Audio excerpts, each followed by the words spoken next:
Hi welcome every one for the OG series. നമ്മൾ ഇന്ന് start ചെയ്യാൻ പോകുന്ന ഗംഭീരമായിട്ടൊരു ചാപ്റ്ററാണ്, that is anatomy of flowering plants. So welcome you all. I am AJ, faculty in botany. So let's start with the കിഡിലൻ chapter anatomy of flowering plants. മക്കളെ, ഈ ചാപ്റ്ററിൽ നമുക്ക് 3 കാര്യങ്ങളാണ് പഠിക്കാനുള്ളത്. ഏതൊക്കെയാ ഈ 3 കാര്യങ്ങൾ? ഒന്ന് നോക്കണം. ഈ പറയുന്ന ആദ്യത്തെ ടിഷ്യൂസിനെ കുറിച്ചുള്ള ഡീറ്റെയിൽസ് ഉണ്ട്, പക്ഷെ പുതിയ NCERT അതിനെ കുറിച്ചുള്ള ഡീറ്റെയിൽസ് പറയുന്നില്ല. അതിനുശേഷം ടിഷ്യൂ സിസ്റ്റത്തിനെ കുറിച്ച് ഡീറ്റെയിൽ ആയിട്ട് നമ്മളൊന്ന് അറിയണം. അതിൽ പുതിയ NCERT ഉള്ളത് റൂട്ട്, സ്റ്റെം, ലീഫ്, അതിന്റെ ഡീറ്റെയിൽസ് ആണ് നമുക്കുള്ളത്. അപ്പൊ നമുക്ക് ആദ്യം ടിഷ്യൂസിലേക്ക് ഒന്ന് പോയാലോ? യെസ്, നമുക്ക് ആദ്യം മെരിസ്റ്റമാറ്റിക് ടിഷ്യൂസിനെ കുറിച്ച് നോക്കാം. അപ്പം മെരിസ്റ്റമാറ്റിക് ടിഷ്യൂസിനെ കുറിച്ച് പറയുമ്പം 2 ടൈപ്പ് ടിഷ്യൂസിനെ കുറിച്ച് എപ്പോഴും അറിയണം. ഒന്ന് മെരിസ്റ്റമാറ്റിക് ടിഷ്യൂസ് ഉണ്ട്, അതേപോലെ തന്നെ ഒന്ന് പെർമനന്റ് ടിഷ്യൂസ് ഉണ്ട്. എന്താ ഈ മെരിസ്റ്റമാറ്റിക് ടിഷ്യൂസ്? തുടർച്ചയായിട്ട് ഡിവൈഡ് ചെയ്യുന്ന ടിഷ്യൂസ് ആണ് ഈ മെരിസ്റ്റമാറ്റിക് ടിഷ്യൂസ്. അതേസമയം പെർമനന്റ് ടിഷ്യൂസോ ഡിവിഷൻ കപ്പാസിറ്റി പാർഷ്യൽ ആയിട്ടോ കംപ്ലീറ്റ് ആയിട്ടോ ലോസ് ചെയ്ത സെൽസിനെയാണ് നമ്മൾ പെർമനന്റ് ടിഷ്യൂസ് എന്ന് പറയുന്നത്. അതിൽ മെരിസ്റ്റമാറ്റിക് ടിഷ്യൂസ് എപ്പോഴും റൂട്ടിന്റെയോ ഷൂട്ടിന്റെയോ ടിപ്പിലായിരിക്കും ഉണ്ടാവുക. അതേസമയം പെർമനന്റ് ടിഷ്യൂസ് എന്ന് പറയുന്നത് മെച്ചുവർ ആയിട്ടുള്ള എല്ലാ ഭാഗത്തും പെർമനന്റ് ടിഷ്യൂസ് ഉണ്ടാവും. ഓക്കെ ആണോ? ശരി. അങ്ങനെയാണെങ്കിൽ മെരിസ്റ്റമാറ്റിക് ടിഷ്യൂസിനെ നമ്മൾ വീണ്ടും സബ് ഡിവൈഡ് ചെയ്യും. എങ്ങനെ? ഒറിജിനെ ബേസ് ചെയ്തിട്ടും ഡിവൈഡ് ചെയ്യും, അതേപോലെ തന്നെ പൊസിഷനെ ബേസ് ചെയ്തിട്ടും ഡിവൈഡ് ചെയ്യും. അതിൽ ഒറിജിനെ ബേസ് ചെയ്തിട്ട് ഡിവൈഡ് ചെയ്ത് നോക്ക്. ആദ്യം ഉണ്ടാവുന്ന മെരിസ്റ്റമാണ് പ്രൈമറി മെരിസ്റ്റം. അതായത് റൂട്ടും ഷൂട്ടും ഒക്കെ ഉണ്ടാവുന്ന സമയത്ത് ഉണ്ടാവുന്ന മെരിസ്റ്റം പ്രൈമറി മെരിസ്റ്റം. അതേസമയം അതായത് നീളം കൂട്ടുന്ന ഹെൽപ്പ് ചെയ്യുന്ന ഒരു മെരിസ്റ്റാണ് പ്രൈമറി മെരിസ്റ്റം. അതേസമയം ഗേർത്ത്, വിഡ്ത്ത് ഇൻക്രീസ് ചെയ്യുന്ന മെരിസ്റ്റാണ് സെക്കൻഡറി മെരിസ്റ്റം. അങ്ങനെയാണെങ്കിൽ പൊസിഷനെ ബേസ് ചെയ്തിട്ടോ? പൊസിഷനെ ബേസ് ചെയ്തിട്ട് 3 ടൈപ്പ് മെരിസ്റ്റമാറ്റിക് ടിഷ്യൂസ് ഉണ്ട്. ഒന്ന് എപ്പിക്കൽ മെരിസ്റ്റം ഉണ്ട്, ഏറ്റവും ടിപ്പിലായിട്ട് കാണും. അതിന്റെ താഴെയായിട്ട് നോഡൽ റീജിയൻസിൽ അല്ലെങ്കിൽ മെച്യൂർ ടിഷ്യൂസിന് ഇടയ്ക്കായിട്ട് കാണുന്നതാണ് ഇന്റർകാലറി മെരിസ്റ്റം. അതിനുശേഷം ഏറ്റവും സൈഡിലായിട്ട് കാണുന്നതാണ് ലാറ്ററൽ മെരിസ്റ്റം. അപ്പൊ എത്ര ടൈപ്പ് മെരിസ്റ്റം ഉണ്ട്? പൊസിഷനെ ബേസ് ചെയ്തിട്ട് എപ്പിക്കൽ മെരിസ്റ്റം ഉണ്ട്, ഇന്റർകാലറി മെരിസ്റ്റം ഉണ്ട്, ലാറ്ററൽ മെരിസ്റ്റം ഉണ്ട്. ഇതൊക്കെ മെരിസ്റ്റമാറ്റിക് ടിഷ്യൂസിന്റെ ഡീറ്റെയിൽസ് ആണ്. ഇനി നമ്മൾ നോക്കേണ്ടത് എന്തിനെ കുറിച്ചാണെന്നറിയോ? പെർമനന്റ് ടിഷ്യൂസിന്റെ ഡീറ്റെയിൽസ് അറിയണം. ആ പെർമനന്റ് ടിഷ്യൂസ്, അതായത് ഡിവിഷൻ കപ്പാസിറ്റി പാർഷ്യൽ ആയിട്ടോ കംപ്ലീറ്റ് ആയിട്ടോ ലോസ് ചെയ്ത പെർമനന്റ് ടിഷ്യൂസ് 2 ടൈപ്പ് ഉണ്ട്. ഒന്ന് സിമ്പിൾ പെർമനന്റ് ടിഷ്യൂസും ഉണ്ട്, അതേപോലെ തന്നെ കോംപ്ലക്സ് പെർമനന്റ് ടിഷ്യൂസും ഉണ്ട്. ആ കോംപ്ലക്സ് പെർമനന്റ് ടിഷ്യൂസിൽ 2 ടൈപ്പ് ഉണ്ട്. ഒന്ന് നമ്മുടെ സ്വന്തം സൈലും ഉണ്ട്, അതേപോലെ തന്നെ ഫ്ലോയും ഉണ്ട്. അപ്പൊ കോംപ്ലക്സ് പെർമനന്റ് ടിഷ്യൂസിൽ 2 എണ്ണാണ്. ഒന്ന് സൈലും ഉണ്ട്, ഒന്ന് ഫ്ലോയും ഉണ്ട്. അപ്പൊ ഇതിന്റെ പെക്യുലാരിറ്റി നമ്മളൊന്ന് അറിയണ്ടേ? വേണം. ഓക്കെ, അപ്പൊ അതിലേക്ക് നമ്മൾ പെർമനന്റ് ടിഷ്യൂസിലേക്ക് പോകുമ്പോൾ ആ പെർമനന്റ് ടിഷ്യൂസിൽ സിമ്പിൾ പെർമനന്റ് ടിഷ്യൂസും അതേപോലെ തന്നെ കോംപ്ലക്സ് പെർമനന്റ് ടിഷ്യൂസുമായി. അതിൽ ആ സിമ്പിൾ പെർമനന്റ് ടിഷ്യൂസിൽ 3 പേര് വരും. ഒന്ന് പാരൻകൈമി ഉണ്ട്, ഒന്ന് കോളൻകൈമി ഉണ്ട്, ഒന്ന് സ്ക്ലീറൻകൈമി ഉണ്ട്. അതേസമയം കോംപ്ലക്സ് പെർമനന്റ് ടിഷ്യൂസിൽ നമ്മൾ 2 പേരെ കുറിച്ച് വളരെ ഡീറ്റെയിൽ ആയിട്ട് അറിയണം. ഒന്ന് സൈലത്തെ കുറിച്ചും അറിയണം, ഒന്ന് ഫ്ലോയത്തെ കുറിച്ചും അറിയണം. നമുക്ക് ആദ്യം ഏതാ നോക്കേണ്ടത്? സിമ്പിൾ പെർമനന്റ് ടിഷ്യൂസ് അല്ലേ? ഇപ്പൊ സിമ്പിൾ പെർമനന്റ് ടിഷ്യൂസിൽ ആദ്യം കേൾക്കേണ്ടത് പാരൻകൈമിയാണ്. പാരൻകൈമയുടെ മെയിൻ ജോലി എന്താണെന്നറിയോ? ഫോട്ടോസിന്തസിസ് ഉണ്ട്, അതേപോലെ തന്നെ സ്റ്റോറേജ് ഉണ്ട്, അതേപോലെ തന്നെ കെമിക്കൽ സബ്സ്റ്റൻസസ് ഒക്കെ സെക്രീസ് ചെയ്യുന്നുണ്ട്. അതായത് ഒരു പ്ലാന്റിൽ ഏറ്റവും കൂടുതൽ കാണുന്ന സെൽ ഏതാ ടിഷ്യൂ എന്ന് ചോദിച്ചാൽ അത് നമ്മുടെ പാരൻകൈമയാണ്. പാരൻകൈമ ഇല്ലാതെ ഒരു ഓർഗനും ഇല്ല എന്നുള്ള കാര്യം ഒന്ന് അറിയണം. ആ പാരൻകൈമ കാണാനായിട്ട് ഇന്റർസെല്ലുലാർ സ്പേസസ് ഒക്കെയുള്ള നല്ല ഭംഗിയുള്ള ഒരു സെല്ലാണ് എന്നുള്ള കാര്യം ഒന്ന് അറിയണം. അതേസമയം അടുത്ത ആളാണ് കോളൻകൈമ. കോളൻകൈമയുടെ പ്രത്യേകത എന്താണെന്ന് ചോദിച്ചാൽ തിക്കൻഡ് ആണ് കോർണേഴ്സിൽ. അതിന്റെ പ്രത്യേകത നോക്ക്, മെക്കാനിക്കൽ സപ്പോർട്ട് കൊടുക്കും. ഏത് പാർട്ടില്? ഗ്രോയിങ് പാർട്ടില് മെക്കാനിക്കൽ സപ്പോർട്ട് കൊടുക്കും.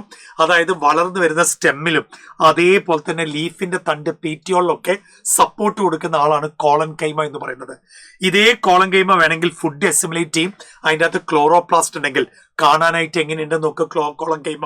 ഇനി മൂന്നാമത്തെ അവരുടെ തിക്കൻ കോർണേഴ്സ് ആയിരിക്കും. ഓക്കെ, അടിപൊളിയായിട്ടൊരു വാക്യൂൾ ഉണ്ടാവും, സെൽ വാൾ ഉണ്ട്. ഇനി നമ്മൾ ആരെ കുറിച്ച് അറിയേണ്ടത്? സ്ക്ലീറൻകൈമയെ കുറിച്ചാണ്.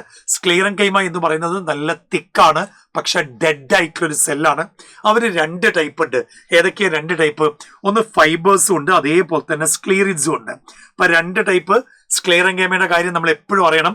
ഒന്ന് ഫൈബേഴ്സും ഉണ്ട്, അതേപോലെ തന്നെ ഒന്ന് സ്ക്ലീറിഡ്സും ഉണ്ട്. അതിൽ ഫൈബേഴ്സിന്റെ പ്രത്യേകത നോക്ക്, 2 അറ്റം കൂർത്തിരിക്കുന്ന ടേപ്പറിംഗ് ആയിട്ടുള്ള സെൽസ് അല്ലേ, അതില് പ്രോട്ടോപ്ലാസം വ്യക്തമായിട്ടില്ല, അതിന്റെ ഉൾഭാഗത്തെ നമ്മൾ ലൂമൻ എന്നാ വിളിക്കുക. ഓക്കെ, അതിന് ലിഗ്നിൻ ആയിട്ടുള്ള വാൾ ഉണ്ട്, ഇലോങ്ങേറ്റ് ആണ്. ലിഗ്നിൻ ഉണ്ടെങ്കിൽ ആ സെല്ല് ഡെഡ് ആന്നുള്ളതാണ്. അത് സൈലത്തിന്റെ ഫൈബേഴ്സിലും ഫ്ലോയത്തിന്റെ ഫൈബേഴ്സിലാണ് കാണുക. അതേസമയം സ്ക്ലേറിഡ്സിന് പ്രത്യേകിച്ച് ഷേപ്പ് ഒന്നുമില്ല, ഏത് ഷേപ്പിലും വേണമെങ്കിൽ സ്ക്ലേറിഡ്സ് വരാം, വട്ടത്തിൽ കാണാം, നീളത്തിൽ കാണാം. ഇവരുടെ മെയിൻ ജോലി എന്ന് പറയുന്നത് മെക്കാനിക്കൽ സപ്പോർട്ടാണ്. ഓക്കെ, ഇവർക്കും വ്യക്തമായ പ്രോട്ടോപ്ലാസം ഇല്ല. അപ്പൊ അതിന്റെ ഉൾഭാഗത്തെ നമ്മൾ എന്താ വിളിക്കുക? ലൂമൻ എന്നാ വിളിക്കുക. ഓക്കെ, ഇനി നമ്മൾ കോംപ്ലക്സ് ടിഷ്യൂസിലേക്ക് കടക്കാം. കോംപ്ലക്സ് ടിഷ്യൂസിൽ സൈലും ഉണ്ട്, അതേപോലെ തന്നെ ഫ്ലോയും ഉണ്ട്. അതിൽ വാട്ടർ കൊണ്ടുപോകുന്ന ആരാ? അത് സൈലമല്ലേ. ഫുഡ് കൊണ്ടുപോകുന്ന ആരാ? അത് ഫ്ലോയമല്ലേ. ഈ സൈലത്തിന്റെ പ്രത്യേകത എന്താ നോക്ക്. സൈലത്തിന്റെ പ്രത്യേകത നോക്ക്, വാട്ടറും അതേപോലെ തന്നെ മിനറൽ കണ്ടീഷനാണ്. മിനറൽസ് കണ്ടക്ട് ചെയ്യും. എവിടുന്ന്? ഫ്രം റൂട്ട് ടു എപെക്സ്, ശരിയല്ലേ? അപ്പൊ റൂട്ടിൽ നിന്നും സ്റ്റെമ്മിലേക്കും ലീവ്സിലേക്കും ഒക്കെ വാട്ടറും ഫുഡും കണ്ടക്ട് ചെയ്യുന്ന ആളാണ് ആര്? നമ്മുടെ സൈലം. അതിന് പുറമെ ഒരു ജോലിയും കൂടി ഉണ്ട്, മെക്കാനിക്കൽ സ്ട്രെങ്ത്. അതിന്റെ കാരണം എന്താണെന്നറിയും? ഒരു മരത്തിന് തിക്കനിങ് കൊടുക്കുന്നത് ആരാ എന്നറിയും? ഒരു മരത്തിന് തിക്കനിങ് കൊടുക്കുന്നത് സെക്കൻഡറി സൈലാണ്. അതുകൊണ്ട് തന്നെ സെക്കൻഡറി സൈലം ഉള്ളതുകൊണ്ട് നമ്മളതിനെ എന്ത് വിളിക്കും? നമ്മളതിനെ മെക്കാനിക്കൽ സപ്പോർട്ട് കൊടുക്കുന്നു എന്ന് പറയും. ഓക്കെ, മെക്കാനിക്കൽ സപ്പോർട്ട് കൊടുക്കാനുള്ള കാരണം സെക്കൻഡറി സൈലമാണ് സപ്പോർട്ട് കൊടുക്കുന്നത്. ഓക്കെ ആണോ? യെസ്. അപ്പൊ സെക്കൻഡറി സൈലത്തിനെ കുറിച്ച് നമ്മൾ കൃത്യമായിട്ട് ഒന്ന് അറിഞ്ഞിരിക്കുന്നത് എപ്പോഴും നല്ലതാണ്. ഓക്കെ ആണോ മക്കളെ? യെസ്. അപ്പൊ സെക്കൻഡറി സൈലത്തെ കുറിച്ച് അറിഞ്ഞു. ഇനി നമ്മൾ അറിയേണ്ടത് മക്കളെ, സൈലം ഉണ്ടാക്കിയിരിക്കുന്ന 4 കോമ്പോണൻസ് കൂടിയിട്ടാ. ഏതൊക്കെയാ 4 കോമ്പോണൻസ്? ഒന്ന് ട്രക്കീഡ്സ് ഉണ്ട്, അത് പക്ഷെ ഡെഡ് ആണോ ലിവിങ് ആണോ എന്ന് അറിയണം. അത് ഡെഡ് ആണ്. വെസൽസ് ഉണ്ട്, അതും ഡെഡ് ആണ്. സൈലം ഫൈബേഴ്സ് ഉണ്ട്, അതും ഡെഡ് ആണ്. അപ്പൊ ഈ മൂന്ന് പേരും ഡെഡ് ആന്നുള്ള കാര്യം ഒന്ന് അറിഞ്ഞിരിക്കണം. അതേസമയം ഒരേ ഒരാൾ മാത്രമേ സൈലത്തിൽ ലിവിങ് ഉള്ളൂ, അത് സൈലം പാരൻകൈമിയാണ്. ഒരേ ഒരാൾ മാത്രമേ സൈലത്തിൽ ലിവിങ് ഉള്ളൂ, അത് സൈലം പാരൻകൈമിയാണ്. ബാക്കി 3 പേര് ഡെഡ് ആണ്. അതിൽ ട്രക്കീഡ്സ് ഇലോങ്ങേറ്റർ ആണ്, പക്ഷെ ടേപ്പറിംഗ് എൻസ് ആണ്. വെസൽസ് ആണെങ്കിൽ നീളത്തിൽ പോകും, അതിങ്ങനെ ജോയിൻ ചെയ്ത് പോകും. ഓക്കെ, ഫൈബേഴ്സ് ഓൾറെഡി നമ്മൾ പഠിച്ചു പോയതാണ്. ഓക്കെ ആണോ? അങ്ങനെയാണെങ്കിൽ ഈ പറയുന്ന സൈലം 2 ടൈപ്പ് ഉണ്ട് അതിന് ഒറിജിനെ ബേസ് ചെയ്തിട്ട്. ഒന്ന് പ്രൈമറി സൈലും ഉണ്ട്, അതേപോലെ തന്നെ ഒന്ന് സെക്കൻഡറി സൈലും ഉണ്ട്. ലെങ്ത് കൂടുന്ന സമയത്ത് നീളം കൂട്ടാനായിട്ട് സഹായിക്കുന്ന സൈലാണ് പ്രൈമറി സൈലം. അതേസമയം വീതി കൂട്ടാനായിട്ട് സഹായിക്കുന്ന അല്ലെങ്കിൽ വിഡ്ത്ത് ഇൻക്രീസ് ചെയ്യുമ്പോൾ ഡെവലപ്പ് ചെയ്യുന്നതാണ് സെക്കൻഡറി സൈലം.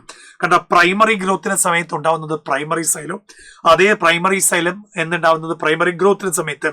അതേസമയം സെക്കൻഡറി ഗ്രോത്തിന് സമയത്ത് ഉണ്ടാവുന്നതാണ് ആര്? ഈ പറയുന്ന സെക്കൻഡറി സൈലം. ഓക്കെ ആണോ? അതേസമയം ഈ പ്രൈമറി സൈലം അതിന്റെ ഡെവലപ്മെന്റിനെ ബേസ് ചെയ്തിട്ട് വീണ്ടും നമുക്ക് 2ആയിട്ട് ഡിവൈഡ് ചെയ്യാം. ആദ്യം ഉണ്ടാവുന്ന കുഞ്ഞ് സൈലമാണ് ആര്? പ്രോട്ടോസൈലം. അതിന് കുറച്ച് ലൂമനെ ഉണ്ടാവുള്ളൂ. അതേസമയം പിന്നീട് ഉണ്ടാകുന്ന വലിയ സൈലത്തെയാണ് മെറ്റാസൈലം, അതിന് ലാർജ് ലൂമൻ ആയിരിക്കും. ഈ പ്രോട്ടോസൈലത്തിനെ ബേസ് ചെയ്തിട്ട് നമ്മൾ വീണ്ടും സൈലത്തെ ഡിവൈഡ് ചെയ്യും. എങ്ങനെയാണെന്നറിയോ? എൻറ്റാർക്ക് സൈലവും എക്സാർച്ച് സൈലവും. ഇത് എങ്ങനെയാ ഡിവൈഡ് ചെയ്യുന്നതെന്നറിയോ? നോക്കടാ, ഈ പറയുന്ന ക്രോസ് സെക്ഷൻ എടുത്തു, ആ ക്രോസ് സെക്ഷന്റെ ഉള്ളിലേക്കൊന്ന് നോക്ക്. ആ ക്രോസ് സെക്ഷന്റെ ഉള്ളിലേക്കൊന്ന് പോയി നോക്കിയാൽ ഈ പറയുന്ന പ്രോട്ടോസൈലം എപ്പോഴും സെന്ററിലാണെങ്കിൽ, പ്രോട്ടോസൈലം സെന്ററിലും മെറ്റാസൈലം പെരിഫറിയിലും ആണെങ്കിൽ, പ്രോട്ടോസൈലം സെന്ററിലും മെറ്റാസൈലം പെരിഫറിയിലും ആണെങ്കിൽ നമ്മൾ അതിനെ എന്ത് സൈലം എന്നാ വിളിക്കാം? എൻറ്റാർക്ക് സൈലം എന്നാ വിളിക്കാം. അപ്പൊ പ്രോട്ടോസൈലം നടുവിലാണ്, അതേസമയം മെറ്റാസൈലം പെരിഫറി. ഇങ്ങനെയൊരു സൈലത്തെ നമ്മൾ എന്താ വിളിക്കുക? എൻറ്റാർക്ക് സൈലം എന്നാ വിളിക്കുക. അതേസമയം അത് എൻറ്റാർക്ക് റൂട്ട് എൻറ്റാർക്ക് റൂട്ടാണോ സ്റ്റെം ആണോ എന്ന് ചോദിച്ചാൽ അത് സ്റ്റെം ആണ്, എൻറ്റാർക്ക് സ്റ്റെം. അതേസമയം എക്സോ പുറത്തേക്ക്, റൂട്ടിന്റെ കേസാണ് എക്സാർച്ച്, സ്റ്റെമ്മിന്റെ കേസാണ് അതായത് എൻറ്റാർക്ക്. അപ്പൊ അതിൽ എങ്ങനെയാന്ന് ചോദിച്ചാൽ നോക്ക്, ഈ ക്രോസ് സെക്ഷന്റെ സമയത്ത് ഈ ക്രോസ് സെക്ഷനിൽ പ്രോട്ടോസൈലം പുറത്തേക്ക് ഫേസ് ചെയ്യുകയാണെങ്കിൽ നമ്മൾ അതിനെ എന്ത് വിളിച്ചു? XR root. അപ്പൊ നോക്ക്, ഇതാണ് പ്രോട്ടോസൈലം. കണ്ട, ഇതാണ് പ്രോട്ടോസൈലം. ഓക്കെ ആണോ? അതേസമയം മെറ്റാസൈലം എവിടെയാണ്? മെറ്റാസൈലം നടുവിലായിട്ട് വരിക. അപ്പൊ മെറ്റാസൈലത്തിനെ ബേസ് ചെയ്തിട്ടും നമുക്ക് വേണമെങ്കിൽ ഇങ്ങനെ ഡിവൈഡ് ചെയ്യാം. പക്ഷെ എപ്പോഴും ആലോചിക്കണം, പ്രോട്ടോസൈലം നടുവിലാണെങ്കിൽ എൻഡോ ഉള്ളിൽ. എപ്പോഴും പ്രോട്ടോസൈലത്തിനെ ബേസ് ചെയ്തിട്ട് ആലോചിച്ചാൽ മതി. പ്രോട്ടോസൈലം നടുവിൽ, എൻഡോ ആണെങ്കിൽ എൻറ്റാർക്ക്, എക്സാർ പുറത്തേക്ക് പുറത്തേക്ക്, എക്സാർച്ച് പുറത്തേക്ക്, എൻഡോ എപ്പോഴും സ്റ്റെമ്മിലും എക്സാർച്ച് എപ്പോഴും റൂട്ടിലും ആയിരിക്കും. ഓക്കെ ആണോ? Yes, that's it. അങ്ങനെയാണെങ്കിൽ മക്കളെ, അപ്പൊ അത് സെറ്റ് ആയെങ്കിൽ ഇനി നമ്മൾ ഫ്ലോയത്തെ കുറിച്ച് അറിയേണ്ടത്. ഫ്ലോയത്തെ കുറിച്ച് എന്താ അറിയേണ്ടത്? അത് വാട്ടർ ആണോ ഫുഡാണോ കണ്ടക്ട് ചെയ്യുന്നത് എന്നുള്ളത് എല്ലാവർക്കും അറിയാം, ഒരു സംശയമില്ല, അത് ഫുഡാണ്. അപ്പൊ എവിടുന്ന് എവിടേക്ക് വരെ ഫുഡ് കണ്ടക്ട് ചെയ്യും? ലീഫ്, ഫോട്ടോസിന്തറ്റിക് ഓർഗനായ ലീഫിൽ നിന്നും എല്ലാ ഭാഗത്തേക്കും ഫുഡ് കണ്ടക്ട് ചെയ്യും. ഓക്കെ, ഇവരുണ്ട് 4 പേര്. സീവ് ട്യൂബ് എലിമെന്റ്സ് ഉണ്ട്, കമ്പാനിയൻ സെൽസ് ഉണ്ട്, ഫ്ലോയം പാരങ്കൈമി ഉണ്ട്, ഫ്ലോയം ഫൈബേഴ്സ് ഉണ്ട്. ഓക്കെ, ഇതില് 3 പേര് ലിവിങ് ആണ്, ഒരേ ഒരാൾ മാത്രമേ ഡെഡ് ഉള്ളൂ. അപ്പൊ ആരാ ഡെഡ് എന്ന് അറിയണ്ടേ?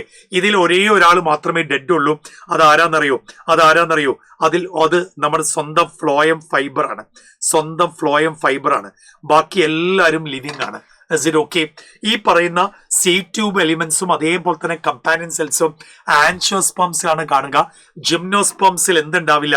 ജിംനോസ്പേംസിൽ ഒരിക്കലും സീഡ് ട്യൂബും അതേപോലെ തന്നെ കമ്പാനിയൻ സെൽസും ഉണ്ടാവില്ല. അപ്പൊ അതിനു പകരം ആരായിരിക്കും എന്ന് അറിയണ്ടേ? ജിംനോസ്പേംസിൽ ആരായിരിക്കും പ്രസന്റ്? സീവ് സെൽസ് ആണ്. കണ്ട, സീവ് സെൽസ് ആണ് കാണുക. അതിനു പുറമെ ഈ കമ്പാനിയൻ സെൽസിന് പുറമെ ആൽബുമിനസ് സെൽസ് ആണ് ഉണ്ടാവുക. അപ്പൊ ഇത് രണ്ടും കൃത്യമായിട്ട് നിങ്ങൾ അറിഞ്ഞിരിക്കണം. ജിംനോസ്പേംസിന്റെ കേസിൽ നോക്കണം, ജിംനോസ്പേംസിന്റെ കേസിൽ സീവ് സെൽസും ഉണ്ട്, അതേപോലെ തന്നെ ആൽബുമിനസ് സെൽസും ഉണ്ടാവും. കമ്പാനിയൻ സെൽസിന് പകരം ആരായിരിക്കും? Albuminous cells. സീവ് ട്യൂബ് എലിമെന്റ്സിന് പകരം ആരായിരിക്കും? അത് സീവ് സെൽസ് ആയിരിക്കും. അപ്പൊ അത് ഓക്കെ ആണല്ലോ. ഒരു സീവ് എലിമെന്റിന്റെ സ്ട്രക്ചർ നോക്ക്. സീവ് എലിമെന്റിന്റെ എൻഡ് വോൾസിലായിട്ട് ചെറിയ ഓപ്പണിങ്സ് ഉണ്ട്, അതാണ് സീവ് പോർ. അതിലൂടെയാണ് ഫുഡ് മെറ്റീരിയൽസ് കയറി പോകുന്നത്. ഓക്കെ ആണോ? യെസ്. അപ്പൊ സീവ് ട്യൂബും അതേപോലെ തന്നെ കമ്പാനിയൻ സെൽസിന്റെ കാര്യങ്ങൾ ഓക്കെ ആയല്ലോ. ഇനി നമ്മൾ പഠിക്കാനുള്ള നോക്ക്. ഇനി നമ്മൾ ടിഷ്യൂ സിസ്റ്റത്തിന്റെ കേസാണ് പഠിക്കാനുള്ളത്. ടിഷ്യൂ സിസ്റ്റത്തിൽ എപ്പിഡെർമൽ ടിഷ്യൂ സിസ്റ്റം ഉണ്ട്, ഗ്രൗണ്ട് ടിഷ്യൂ സിസ്റ്റം ഉണ്ട്, അതേപോലെ തന്നെ വാസ്കുലർ ടിഷ്യൂ സിസ്റ്റം ഉണ്ട്. അപ്പൊ ആ ടിഷ്യൂ സിസ്റ്റത്തിന്റെ ഡീറ്റെയിൽസ് ഒന്ന് അറിയണ്ടേ? വേണം. അപ്പൊ നമുക്ക് 3 ടൈപ്പ് ടിഷ്യൂ സിസ്റ്റം ഉണ്ട്. ഏതൊക്കെയാ 3 type tissue system? Epidermal tissue system ഉണ്ട്, ഗ്രൗണ്ട് ടിഷ്യൂ സിസ്റ്റം ഉണ്ട്, വാസ്കുലർ ടിഷ്യൂ സിസ്റ്റം ഉണ്ട്. അതിൽ എപ്പിഡെർമൽ ടിഷ്യൂ സിസ്റ്റം ഏറ്റവും പുറമേയായിട്ട് കാണും. ഗ്രൗണ്ട് ടിഷ്യൂ സിസ്റ്റം എന്ന് പറയുന്നത് എവിടെയാ പൊസിഷൻ നോക്ക്? വാസ്കുലർ ടിഷ്യൂ സിസ്റ്റത്തിന്റെയും എപ്പിഡെർമൽ ടിഷ്യൂ സിസ്റ്റത്തിന്റെയും ഇടയ്ക്കായിട്ടല്ലേ കാണാം. വാസ്കുലർ ടിഷ്യൂ സിസ്റ്റത്തിലെ ഏറ്റവും സെന്റർ മോസ്റ്റ് ആയിട്ട്. അതിൽ എപ്പിഡെർമൽ ടിഷ്യൂ സിസ്റ്റത്തിൽ ആരൊക്കെ ഉണ്ടാവും? എപ്പിഡെർമൽ ഹെയർസ് ഉണ്ടാവും. എപ്പിഡെർമൽ ഹെയർസ് എന്ന് പറയുന്നത് റൂട്ടിന്റെ കേസിലാണ്. അതേസമയം ട്രൈക്കോംസ് എപ്പോഴും സ്റ്റെമ്മിന്റെ കേസിലാണ്. കവറിങ്ങിൽ ക്യൂട്ടിൻ കൊണ്ട് ഉണ്ടാക്കിയ ക്യൂട്ടിക്കിൾ ഉണ്ട്, ഏറ്റവും പുറമെ എപ്പിഡെമിസ് ഉണ്ട്, അതേപോലെ തന്നെ ഗേഷ്യസ് എക്സ്ചേഞ്ചിന് വേണ്ടി സ്റ്റൊമാറ്റ ഉണ്ടാവും. ആ സ്റ്റൊമാറ്റയെ കാണാൻ എങ്ങനെയാ നോക്ക്. ഇതിൽ ഏറ്റവും ആദ്യം കാണുന്നത് ഡൈക്കോട്ട് സ്റ്റൊമാറ്റയാണ്. ഓക്കെ, അതിന്റെ ഗാർഡ് സെൽസ് എന്ത് ഷേപ്പ് ആയിരിക്കും? ബീൻ ഷേപ്ഡ് ആയിരിക്കും. അതേസമയം മോണോക്കോട്ടിന്റെ സ്റ്റൊമാറ്റോ നോക്ക്. മോണോക്കോട്ടിന്റെ സ്റ്റൊമാറ്റയിൽ എന്ത് ടൈപ്പ് അല്ലെങ്കിൽ എന്ത് ഷേപ്പാണ് ഗാർഡ് സെൽസ് എന്നാ ചോദിക്കാം. അത് എന്ത് ഷേപ്പ് ആയിരിക്കും? ഡംബൽ ഷേപ്ഡ് ആയിരിക്കും. അതേസമയം ഡൈക്കോട്ടിന് എന്ത് ഷേപ്പ് ആയിരിക്കും? ബീൻ ഷേപ്ഡ് ആയിരിക്കും. ഓക്കെ അല്ലേ? ഇനി നമ്മൾ ഗ്രൗണ്ട് ടിഷ്യൂ സിസ്റ്റത്തിൽ എന്തൊക്കെ കാര്യങ്ങൾ കാണാം? എപ്പിഡെർമിസിന്റെയും വാസ്കുലർ ടിഷ്യൂ സിസ്റ്റത്തിന്റെയും ഒഴികെയുള്ളതെല്ലാം ഏതാ? ഗ്രൗണ്ട് ടിഷ്യൂ സിസ്റ്റം ആണ്. അതിൽ ആരൊക്കെ ഉണ്ടാവും? പാരങ്കൈമി ഉണ്ടാവും, കോളങ്കൈമി ഉണ്ടാവും, സ്ക്ലീറങ്കൈമി ഉണ്ടാവും. ഇനി നമ്മൾ വാസ്കുലർ ടിഷ്യൂ സിസ്റ്റത്തെ കുറിച്ചാണ് പഠിക്കേണ്ടത്. അതിൽ ആരൊക്കെയുണ്ട്? സൈലം ഉണ്ട്, അതേപോലെ തന്നെ ഫ്ലോയും ഉണ്ട്. അതിൽ നോക്ക്, റേഡിയൽ വാസ്കുലർ ബണ്ടിൽ ഉണ്ട്. എന്താ റേഡിയൽ വാസ്കുലർ ബണ്ടിലിന്റെ പ്രത്യേകത? സൈലവും ഫ്ലോയും എപ്പോഴും ഓൾട്ടർനേറ്റ് ആയിട്ട്, സൈലം കഴിഞ്ഞാൽ ഫ്ലോയം, ഫ്ലോയം കഴിഞ്ഞാൽ സൈലം, അത് ആർക്കാ കാണാ? റൂട്ടിലാണ്. ഓക്കെ, അതേസമയം കൺജോയിൻ വാസ്കുലർ ബണ്ടിൽസോ, സൈലവും ഫ്ലോയും ഒന്നിച്ചു നിൽക്കുന്നതല്ലേ കൺജോയിൻ വാസ്കുലർ ബണ്ടിൽ? യെസ്, അത് ആർക്കാ കാണാ? സ്റ്റെമ്മിലും ലീവ്സിലും അല്ലേ? അപ്പൊ അതിന്റെ ഡയഗ്രം നോക്ക്. കൺജോയിന്റ് ക്ലോസ്ഡ് നോക്ക്. കൺജോയിന്റ് ക്ലോസ്ഡ് മോണോക്കോട്ട് സ്റ്റെമ്മിലാണ്. അവർക്ക് എന്തുണ്ടാവില്ല? അവർക്ക് കാമ്പിയം ഉണ്ടാവില്ല. അതേസമയം കാമ്പിയം ഉള്ളതാർക്കാ? ഡൈക്കോട്ട് സ്റ്റെമ്മിനല്ലേ? അപ്പൊ നടുവിൽ കാമ്പിയം ഉണ്ടെങ്കിൽ ഉള്ളിലുള്ള കാമ്പിയത്തിനെ ഇൻട്രാ ഫെസിക്കുലാർ കാമ്പിയം എന്നാണ് നമ്മൾ വിളിക്കുക. ഓക്കെ ആണോ? ശരി, ഇനി നമ്മൾ ലാസ്റ്റത്തെ ഏരിയയിലേക്ക് കയറാം. അനാറ്റമി ഓഫ് റൂട്ട് അറിയണം, സ്റ്റെം അറിയണം, ലീഫ് അറിയണം. മൈക്രോസ്കോപ്പിലൂടെ നമ്മൾ ഡൈക്കോട്ട് റൂട്ടും മോണോക്കോട്ട് റൂട്ടും നോക്കിക്കഴിഞ്ഞാൽ എന്താ പ്രത്യേകത എന്നറിയണം. നോക്ക്, ഇത് മോണോക്കോട്ട് റൂട്ടാണ്, അതിന്റെ ഡിഫറൻസ് അറിയണം. ഡൈക്കോട്ട് റൂട്ടിന്റെ സ്ട്രക്ചർ നമുക്ക് കാണാം, മോണോക്കോട്ട് റൂട്ടിന്റെ സ്ട്രക്ചർ കാണാം. ഡൈക്കോട്ട് റൂട്ടിൽ എപ്പോഴും സൈലത്തിന്റെ എണ്ണം കുറവായിരിക്കും. മോണോക്കോട്ടിലാണെങ്കിലോ ഇഷ്ടം പോലെ വാരി വെതറിയിരിക്കുകയാണ്. അപ്പൊ നിങ്ങൾ ഇങ്ങനെ ആലോചിച്ചാൽ മതി, ഡൈക്കോട്ട് റൂട്ടിൽ 4 പൈപ്പേ ഉള്ളൂ. അതേസമയം മോണോക്കോട്ട് റൂട്ടിൽ 6 മുതൽ 8 8 പൈപ്പ് വരെയുണ്ട്. ഓക്കെ, അപ്പൊ അതിന്റെ ഡിഫറൻസ് ഒക്കെ നോക്ക്. മോണോകോട്ട് റൂട്ടിൽ എപ്പോഴും സൈലം എപ്പോഴും പോളിയാർക്ക് ആയിരിക്കും, അതായത് മോർ ദാൻ 6. അതേസമയം ഡൈക്കോട്ട് റൂട്ടിൽ 4 എണ്ണേ കാണുള്ളൂ. പിത്ത് എപ്പോഴും കൂടുതൽ മോണോകോട്ട് റൂട്ടിലായിരിക്കും, ഡൈക്കോട്ട് റൂട്ടിൽ എപ്പോഴും പിത്ത് കുറവായിരിക്കും. മെറ്റാസൈലം സർക്കുലർ ആയിരിക്കും മോണോകോട്ട് റൂട്ടിൽ, ഡൈക്കോട്ട് റൂട്ടിൽ എപ്പോഴും അത് പോളിഗണൽ ആയിരിക്കും. കൺജക്റ്റീവ് ടിഷ്യൂസ് ക്ലിയറൻ കൈമാറ്റസ് ആയിരിക്കും മക്കളെ. അതേസമയം ഇവിടെയോ പാരൻ കൈമാറ്റസ് ആയിരിക്കും. സെക്കൻഡറി ഗ്രോത്ത് ഇല്ലാത്ത ആർക്കാ? മോണോകോട്ട് റൂട്ടിന്. അതേസമയം സെക്കൻഡറി ഗ്രോത്ത് ഉള്ളതാർക്കാ? ഡൈക്കോട്ടിനല്ലേ സെക്കൻഡറി ഗ്രോത്ത് ഉണ്ടാവുക. ശരി, ഇനി അതേപോലെ തന്നെ നമ്മൾ അനാറ്റമി ഓഫ് ഡൈക്കോട്ടിന്റെയും മോണോകോട്ടിന്റെയും സ്റ്റെം ഒന്ന് നോക്കി നോക്കുക. ഇതല്ലേ ഡൈക്കോട്ടിന്റെയും മോണോകോട്ടിന്റെയും സ്റ്റെമ്മിന്റെ പ്രത്യേകത. ഡയഗ്രം നിങ്ങൾ കണ്ടു. ഓക്കെ, ഇനി അതിന്റെ നമ്മൾ എന്താ കാണേണ്ടത്? ഇനി അതിന്റെ ഡൈക്കോട്ട് സ്റ്റെമ്മിന്റെ നോക്ക് പോർഷൻ എൻലാർജ്ഡ് കാണാം. ഇത് ഗ്രൗണ്ട് പ്ലാൻ ആണ്, ഇത് എൻലാർജ്ഡ് പോർഷൻ. ഓക്കെ, അതേപോലെ തന്നെ മോണോകോട്ട് സ്റ്റെമ്മിൽ നോക്ക് ഗ്രൗണ്ട് പ്ലാൻ കാണാം, എൻലാർജ്ഡ് പോർഷൻ കാണാം. നമുക്ക് ഇതിന്റെ ഡിഫറൻസ് അല്ലേ ഇമ്പോർട്ടന്റ്. അപ്പൊ ഡിഫറൻസ് നോക്കുകയാണെങ്കിൽ ഡൈക്കോട്ട് സ്റ്റെമ്മിൽ എപ്പോഴും ഹൈപ്പോഡെർമിസ് ആയിരിക്കും എപ്പിഡെർമിസിന് താഴെ. മോണോകോട്ട് സ്റ്റെമ്മിൽ എപ്പോഴും അത് സ്ക്ലിയറൻ കൈമ ആയിരിക്കും. ഡൈക്കോട്ട് സ്റ്റെമ്മിൽ ആ ഹൈപ്പോഡെർമിസ് ഏതായിരിക്കും? Collenchyma. ഈ ഗ്രൗണ്ട് ടിഷ്യൂ ഡിഫറൻഷിയേറ്റർ ആർക്കാ? ഡൈക്കോട്ട് സ്റ്റെമ്മിലാണ്. ഗ്രൗണ്ട് ടിഷ്യൂ ഡിഫറൻഷിയേറ്റ് ചെയ്യാത്ത ആർക്കാ? മോണോകോട്ട് സ്റ്റെമ്മില്. റിംഗ് ഷേപ്പിലായിരിക്കും ഡൈക്കോട്ട് സ്റ്റെമ്മിന്റെ വാസ്കുലർ ബണ്ടിൽസിന്റെ അറേഞ്ച്മെന്റ്. റിംഗ് ഷേപ്പ് എന്ന് പറഞ്ഞാൽ പൂക്കളം ഇട്ടതുപോലെ, അതേസമയം ആ പൂക്കളം തട്ടിത്തെറിപ്പിച്ചതായിരിക്കും ഏത്? Monocot stem. Okay, vascular bundles ഇങ്ങനെ ചെതറിക്കിടക്കാണ് ആരുടെ? മോണോകോട്ട് സ്റ്റെമ്മിൽ അല്ലേ? യെസ്. അതേസമയം ഡൈക്കോട്ട് സ്റ്റെമ്മിൽ എന്താ? കാമ്പിയം ഉള്ളത് കൊണ്ട് ഓപ്പൺ, അതേസമയം മോണോകോട്ടിലോ കാമ്പിയം ഇല്ലാത്തതുകൊണ്ട് ക്ലോസ്ഡ്. പിത്ത് ആർക്കാ എപ്പോഴും ഉണ്ടാവാം? പിത്ത് എപ്പോഴും ഡൈക്കോട്ട് സ്റ്റെമ്മിനായിരിക്കും. മോണോകോട്ട് സ്റ്റെമ്മിന് പിത്ത് എപ്പോഴും ആബ്സെന്റ്. ഇനി ഒരേ ഒരാളെയും കൂടെ നമുക്ക് പരിചയപ്പെടാം. ആരെയാ? നമ്മുടെ സ്വന്തം anatomy of monocot and dicot leaf. നോക്കൂ, ഡൈക്കോട്ട് ലീഫിന്റെ ക്രോസ് സെക്ഷൻ ഇവിടെ കാണാം. ആ ഉൾഭാഗത്തെ മീസോഫിൽ എന്ന് വിളിക്കാം. ആ മീസോഫിൽ ഡിഫറൻഷിയേറ്റർ ആണ് ഡൈക്കോട്ടില്. മോണോകോട്ടിൽ അങ്ങനെ ഒരു ഡിഫറൻസിയേഷൻ ഉണ്ടോ? ഇല്ല. അപ്പൊ നമുക്ക് അതിന്റെ ഡിഫറൻസിലേക്ക് ഒന്ന് പോയി നോക്കാം. ഡൈക്കോട്ട് ലീഫിന് നമ്മൾ വിളിക്കുന്ന പേര് നോക്ക് ഡോസി വെൻട്രൽ, അതായത് ഡോസൽ സൈഡ് താഴെ ഭാഗം, വെൻട്രൽ സൈഡ് ഡിഫറന്റ് ആ. അതേസമയം മോണോകോട്ടിൽ രണ്ടും സിമിലർ ആണ്. ഇനി ഇതൊന്ന് നോക്ക്. ഡൈക്കോട്ട് ലീഫിൽ എപ്പോഴും ക്യൂട്ടിക്കിള് അപ്പർ എപ്പിഡെർമിസ് ആണ് തിക്കർ, കാരണം ഡൈക്കോട്ട് ലീഫിന്റെ താഴെയായിരിക്കും സ്റ്റൊമാറ്റ ഉണ്ടാവുക. മോണോകോട്ടിൽ എപ്പോഴും ക്യൂട്ടിക്കിൾ യൂണിഫോമാ. സ്റ്റൊമാറ്റ എവിടെയാണ് കൂടുതൽ? ഡൈക്കോട്ടിൽ താഴെയാണോ മുകളിലാണോ? താഴെ. അതേസമയം മോണോകോട്ട് ലീഫിൽ സ്റ്റൊമാറ്റ ഈക്വൽ നമ്പർ ആയിരിക്കും. ഇനി ഡൈക്കോട്ട് ലീഫിന്റെ പ്രത്യേകം നോക്ക്, മീസോഫിൽ ഡിഫറൻഷിയേറ്റഡാ. എങ്ങനെ ഡിഫറൻഷിയേറ്റഡ് നോക്ക്? പാലിസൈഡ് ആയിട്ടുള്ള മീസോഫിൽ ഉണ്ടാവും, അതേപോലെ തന്നെ സ്പോഞ്ചി മീസോഫിൽ. പാലിസൈഡ് കണ്ടോ? ഇങ്ങനെ നീളത്തിൽ ഇലോങ്ങേറ്റഡ് ആയിട്ടുള്ള സ്പോഞ്ചി കണ്ടോ നിങ്ങൾ? അതേസമയം മോണോകോട്ടിന് അങ്ങനെ ഡിഫറൻസിയേഷൻ ഉണ്ടോ?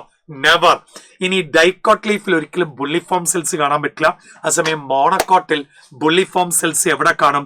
ദാ ഇവിടെയായിട്ട് നല്ല ഫാൻ ഷേപ്ഡ് സൈസ് കൂടുതലുള്ള ബുള്ളിഫോം സെൽസ് കാണാം.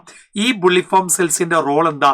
ഈ ബുള്ളിഫോം സെൽസ് ആണ് ഒരു പ്ലാന്റിന്റെ ലീഫിനെ, ഗ്രാസിന്റെ ലീഫിനെ ചുരുളാനും നിവരാനും സഹായിക്കും. അപ്പൊ rolling and unrolling of leaf ചെയ്യുന്നത് ആരാ? ഈ പറയുന്ന മോണോകോട്ട് ലീഫാണ്. ഓക്കെ ആണോ? ഇനി ഞാൻ പറയുന്ന ടേംസ് എപ്പോഴും ആലോചിക്കുക. റൂട്ടിന്റെ കേസിലാണ് എപ്പോഴും കാസ്പറിയൻ തിക്കനിങ് കേൾക്കുക. കാസ്പറിയൻ തിക്കനിങ് വെള്ളത്തെ കടത്തി വിടാത്ത റൂട്ടിന്റെ എൻഡോഡെർമിസിൽ കാണുന്നത് ആരാ?